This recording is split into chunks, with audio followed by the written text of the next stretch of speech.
You got people like this around you. Country's full of them now. People walking around all day long, every minute of the day, worried about everything. Worried about the air, worried about the water, worried about the soil. Worried about insecticides, pesticides, food additives, carcinogens. Worried about radon gas, worried about asbestos. Worried about saving endangered species. Let me tell you about endangered species, all right? Saving endangered species is just one more arrogant attempt by humans to control nature. It's arrogant meddling. It's what got us in trouble in the first place. Doesn't anybody understand that? Interfering with nature. Over 90%, way over 90% of all the species that have ever lived on this planet, are gone. They're extinct. We didn't kill them all. They just disappeared. That's what nature does. They disappear these days at the rate of 25 a day. And I mean regardless of our behavior. Irrespective of how we act on this planet, 25 species that were here today will be gone tomorrow. Let them go gracefully. Leave nature alone. Haven't we done enough? We're so self-important. So self-important. Everybody's going to save something now. Save the trees, save the bees, save the whales, save those snails. And the greatest arrogance of all, save the planet. What? Are these fucking people kidding me? Save the planet? We don't even know how to take care of ourselves yet. We haven't learned how to care for one another. We're going to save the fucking planet? I'm getting tired of that shit. Tired of that shit. Tired. I'm tired of fucking Earth Day. I'm tired of these self-righteous environmentalists, these white bourgeois liberals who think the only thing wrong with this country is there aren't enough bicycle paths. People trying to make the world safe for their Volvos. Besides, environmentalists don't give a shit about the planet. They don't care about the planet. Not in the abstract, they don't. Not in the abstract, they don't. You know what they're interested in? A clean place to live. Their own habitat. They're worried that someday in the future they might be personally inconvenienced. Narrow, unenlightened self-interest doesn't impress me. Besides, there is nothing wrong with the planet. Nothing wrong with the planet. The planet is fine. The people are fucked. Difference. Difference. The planet is fine.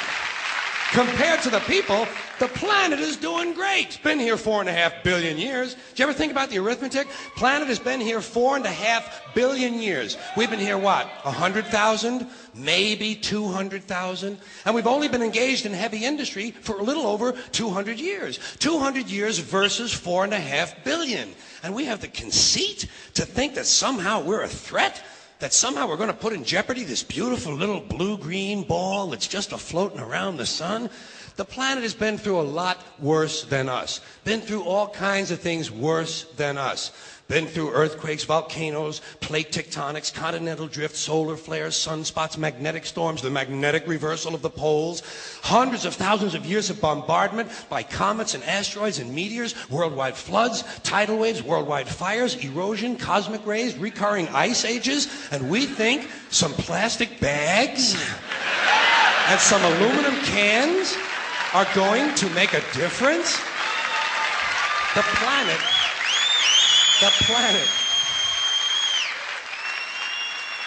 planet isn't going anywhere. We are. We're going away. Pack your shit, folks. We're going away. And we won't leave much of a trace either. Thank God for that. Maybe a little styrofoam. Maybe. Little styrofoam. Planet will be here and we'll be long gone. Just another failed mutation. Just another closed-end biological mistake. An evolutionary cul-de-sac. The planet will shake us off like a bad case of fleas. A surface nuisance. You want to know how the planet's doing? Ask those people at Pompeii who are frozen into position from volcanic ash how the planet's doing. Want to know if the planet's all right? Ask those people in Mexico City or Armenia or 100 other places buried under thousands of tons of earthquake rubble if they feel like a threat to the planet this week.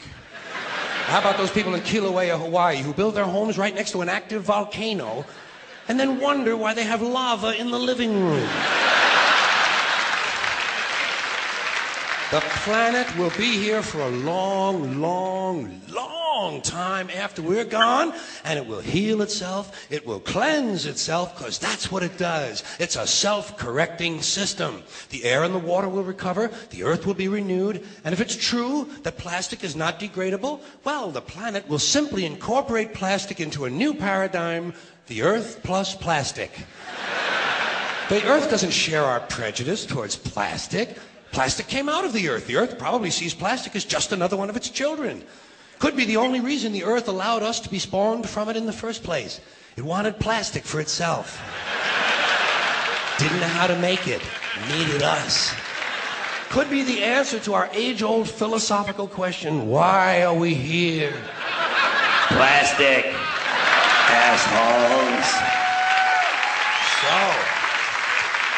So, the plastic is here, our job is done, we can be phased out now, and I think that's really started already, don't you? I mean, to be fair, the planet probably sees us as a mild threat, something to be dealt with, and I'm sure the planet will defend itself in the manner of a large organism, like a beehive or an ant colony can muster a defense. I'm sure the planet will think of something. What would you do if you were the planet trying to defend against this pesky, troublesome species? Let's see, what might... viruses. Viruses might be good. They seem vulnerable to viruses. And viruses are tricky, always mutating and forming new strains whenever a vaccine is developed. Perhaps this first virus could be one that compromises the immune system of these creatures. Perhaps a human immunodeficiency virus, making them vulnerable to all sorts of other diseases and infections that might come along. And maybe it could be spread sexually, making them a little reluctant to engage in the act of reproduction. Well, that's a poetic note. And it's a start. And I can dream, can't I? See, I don't worry about the little things. Bees, trees, whales, snails. I think we're part of a greater wisdom than we will ever understand. A higher order. Call it what you want. Know what I call it? The big electron. The big electron. Whoa. Whoa. Whoa. It doesn't punish. It doesn't reward. It doesn't judge at all. It just is. And so are we. For a little while. Thanks for being here with me for a little while tonight. Thank you. Thank you very much.